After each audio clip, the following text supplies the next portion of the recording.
it's going to take a long time. They were indentured slaves. We were poor, earning $1 a day. Takes a village to raise a child. I've experienced the Vietnam War, Korean War. It makes me think, why is it that man has to fight?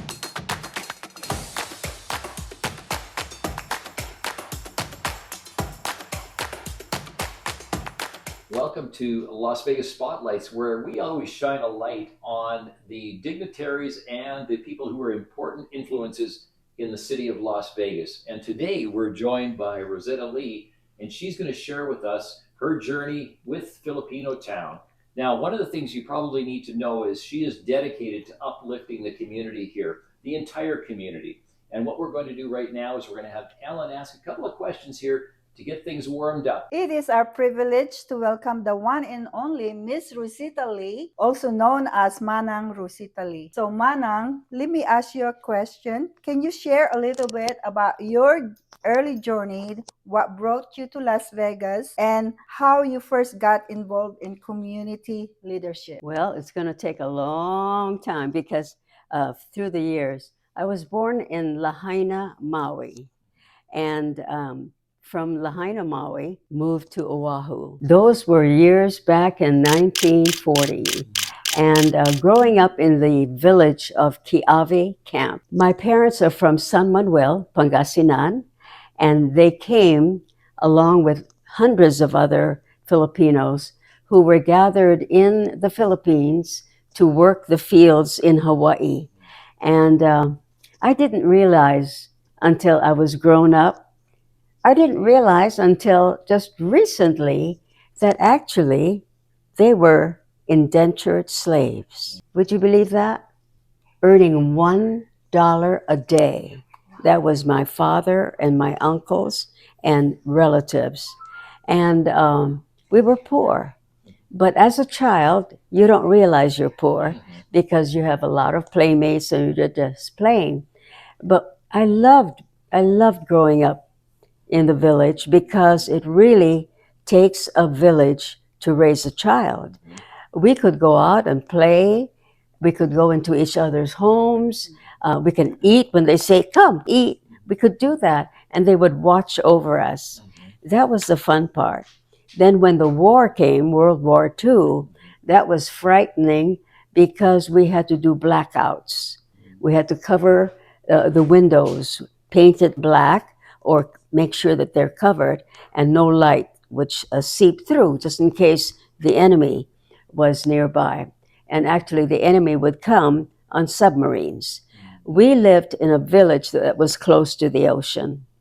And I remember in those days that my father would gather all of us, the family, to sit around this radio. And we would be listening to, at that time, President Franklin Delano Roosevelt, with his booming voice, talking to us about what was happening because of World War II. And as many of you might know, it started with the Japanese coming, flying over, and bombing Pearl Harbor. That was the start of World War II. So I experienced that. I've experienced the Vietnam War, the Korean War, and all of those wars. And it makes me think, why is it that man has to fight each other? Why? My father was a leader among the people that came, and he was chosen to be the camp boss. And he was a great influence in my life. Taught me many, many things. I watched my three older sisters were born in the Philippines, Teofila, Nancy, and Alice. And then we had, born in Hawaii, we had Sister Christine and Sister Mary, but they passed when they were babies. And then the other one is Sister Beatrice, who's 2 years older than I am. So she's 93. And I'm going to be 91 next month in October. What do I remember about Oahu? What do I remember about growing up? First of all, as we had mentioned, my father was a leader, so I learned the ways of a leader, strong leader that he was. And my sisters were all leaders. They spoke English. I had to speak English, proper English, in the house. If I spoke pidgin English, which is what was spoken in those days among the children, um, I would be punished by not being able to go out and play, or punished I wouldn't be getting ice cream, things like that. So I had to learn proper English and be polite and learn etiquette. But when I was outside playing with my playmates, I couldn't speak proper English because they wouldn't accept me. So I went into, eh, my name, O-A-E, I'm exaggerating, but I had to speak pidgin English to be accepted by my peers. But that was fun. And then, of course, growing up, going to school, and it was in 1943 that Dad decided, because of the economy, it was down in Lahaina. He wanted something better, so we moved. We moved to Honolulu, and I remember moving to Honolulu. It was crowded. We went to stay with our uncle, who had a tenement house. Those where everybody lived in little apartments. I didn't know that there was anything negative about that, but I guess there was. And then we had our own home. Dad was able to get our own home finally in Olona Lane. We had a little stream. I'll never forget that. We had a little stream on the side and a wonderful mango tree. A mango tree growing up front. And I was a teenager climbing up the mango tree with my salt and pepper. Ooh. I took my salt and pepper and ate green mangoes. I'll always remember that. It was so much fun. And it was wonderful growing up there.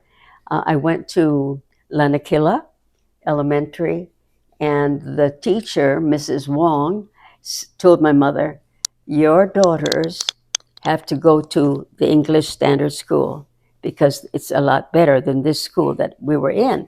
So we took the test, passed, and we went to Kapalama. And from Kapalama I went on to Stevenson and then Roosevelt High School. Yay for Roosevelt High School. President Obama went to Punahou High School, which was our rival. But then that was years after because we have an age gap. I mention him because, he had selected to be one of the advisories in the commission. So I'm getting ahead of myself. But there's so much to tell, Ellen. I don't know where to end. We'll be here all night. I know.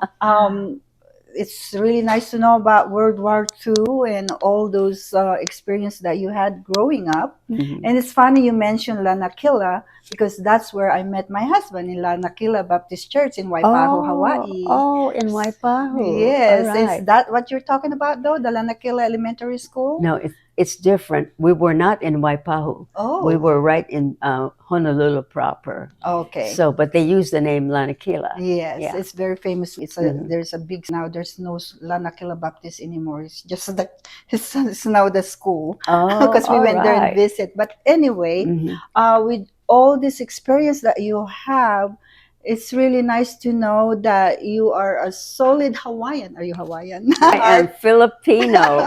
And I have to convince everybody, even though I was born in Hawaii, I am Filipino. By heart. Sometimes I have to tell people, do you want me to cut here so I can show the blood? I am Filipino by blood. But I have the culture of Hawaii. And I love both cultures very much. And because of the culture, I learned Filipino dances from Manang Oring, and then I learned the Hawaiian hula. Wow. From Auntie Emma Sharp and Mikey Ayu. Those were two hula masters in Hawaii.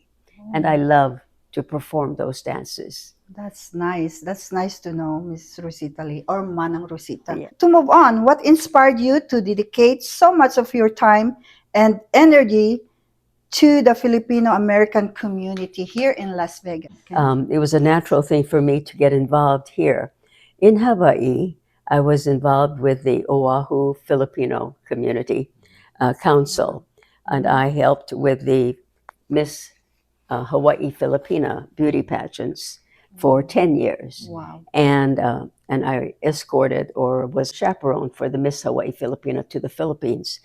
And I was very much involved in the Filipino community there. I helped then Governor George Ariyoshi, and we helped with his campaign. He appointed me to the Commission on Women.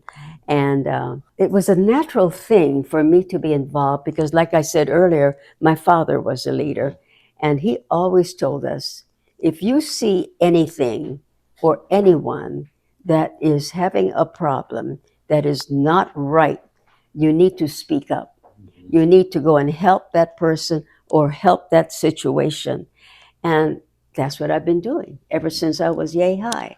Always protecting, always making sure that the underdog, the person that people were, taking advantage of, slapping around or what have you, is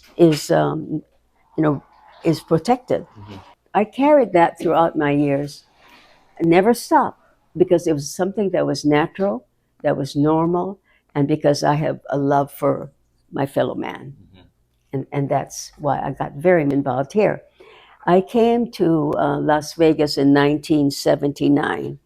I was 45 years old then to get married because my classmate from Honolulu Bible Training School in Honolulu was Clifford Lee. And he left the islands to study at Tulane Medical School. And he became a doctor specializing in allergy. And he came back to Hawaii to visit, but actually to be the best man for his brother, whose wedding I arranged because he was marrying my girlfriend. And they came from Los Angeles. And I arranged a beautiful wedding up the Waialua River on the island of Kauai. And so Cliff's the best man. I was the matron of honor. I was divorced then, and I had my 3 children. And one day after the wedding and everything, we had the luau. We were sitting on the beach, cocoa palms. A lot of people remember cocoa palms, where Elvis Presley had a movie. It was very nice, sitting under the palm trees in the evening, from day until evening, and the waves, the water going back and forth. And we just kept talking and talking and reminiscing. And for me, I thought, wow, this is so nice, to be able to enjoy the time with an old friend. Then we kept seeing each other even after we went back to Oahu. And then he came back to Las Vegas. And I came to Las Vegas. He invited me to help celebrate his birthday, which was August 28th. And that's when he popped the question. Wow, that was exciting. In any woman's life, whenever the person that you admire and love and have a strong affiliation for and relationship, when you love and are loved in return, that's the magic. And so after that engagement, which was really fast, they came in July to get married, July 31st. We got engaged August 28th, that's a month. And then how do we get, he says, where do you want to get married? I said, I don't want to get married in the chapel. Those chapels. I'm sorry. Chapel. If you own a chapel, I'm sorry. But I wanted to get married in the church or something similar. And it was my niece, Joni, who told me, Auntie, I know the best place for you to get married. That was in LA. I said, where? Hopped in the car, drove up to Hollywood, I guess, and up to Bel Air. I don't know if you're familiar with the beautiful Bel Air Hotel where all the movie stars get married. And went to talk to the concierge. And so I asked, I said, would there be would there be availability, a wedding here, in the next month or two? He looked at me and he says, my dear, don't you know that it takes a year sometimes to get a reservation? And I said, really? I've always been positive. And I said, here's my card. I'm going to be staying with my sister for the next 3 days before I go back to Hawaii. Please give me a call.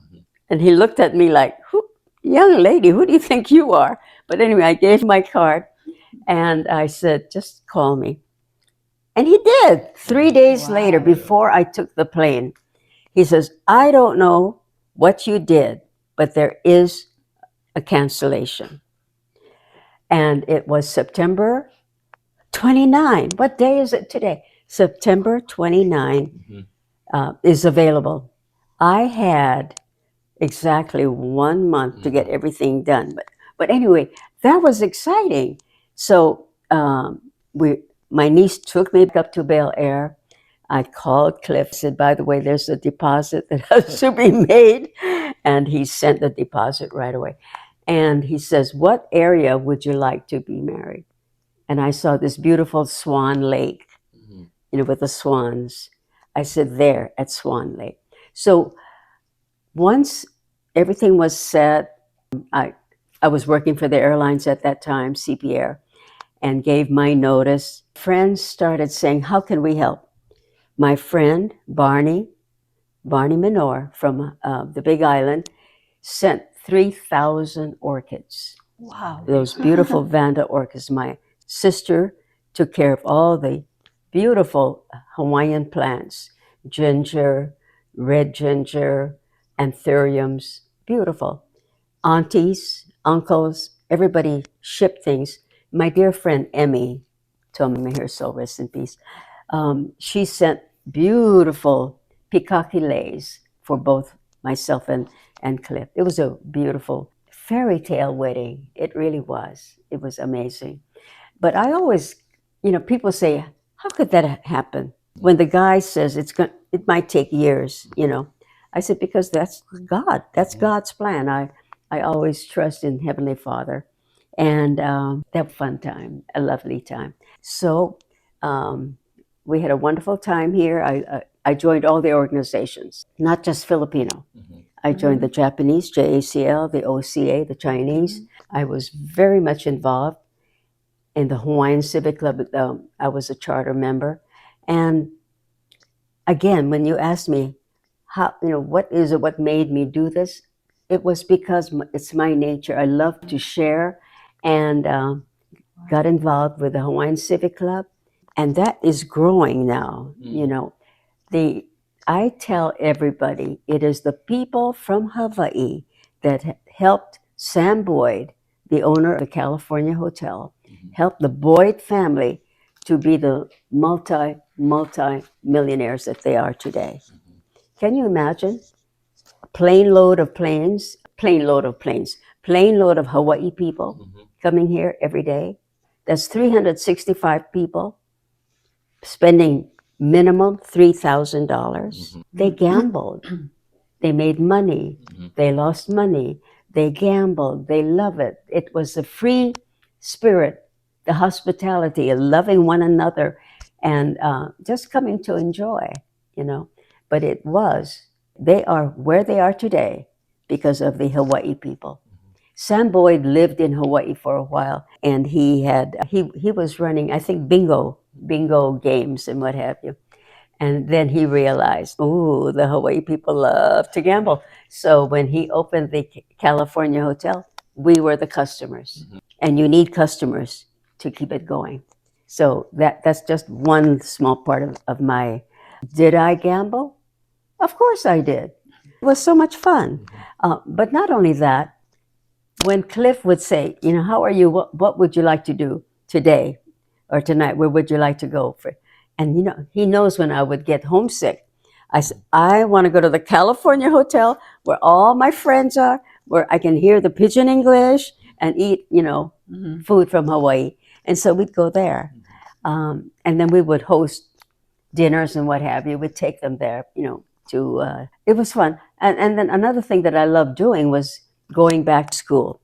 Cliff says, "What would you like to do? You can do anything that you want, or you can just stay at home if you want." And I said, "I want to go back to school," because I had started at the University of Hawaii, but I didn't finish because I got married for the first, my first marriage. So he said, "Okay." That was the best thing that happened. When I went back to school, I loved it. I love education. I love learning. And so there, I was in teachers' education in Hawaii. That was I love teaching. But when I came here, because of the experience I had on television and radio back home, I wanted to continue with communication studies. So that's where I got my communication studies degree. I had a program in Channel 10. I had a program back in Hawaii as well. I was on radio in Hawaii, KISA radio. And that's another story that I want to tell you about President Marcos. Wow. There's so much to learn about you, and you are truly a very inspiring woman. Oh, I wish you were my mentor since one that I did my beauty pageant, because you said you did all that. yes. And also the etiquette and anything like that. I wish. I But can help you now. You can still help me? Yes, Oh, of perfect. course. Because I always need help. And coming from you, it would be a privilege, because I can see, just looking at you, you're a very elegant woman, very intelligent, that we should follow through. Thank you. All women out there, all young ladies, let's follow through. Manang Rozita Lee. And I have tears in my eyes right now, because I've known you since 2015. Yes. And I never really get close to you, and I wish I did. Well, we are here today. So let's Yes. start from today. Yes, let's start today. And we're celebrating two things. It's her anniversary coming up and her birthday coming up. So there's two celebrations coming up. So Randy, it's your turn.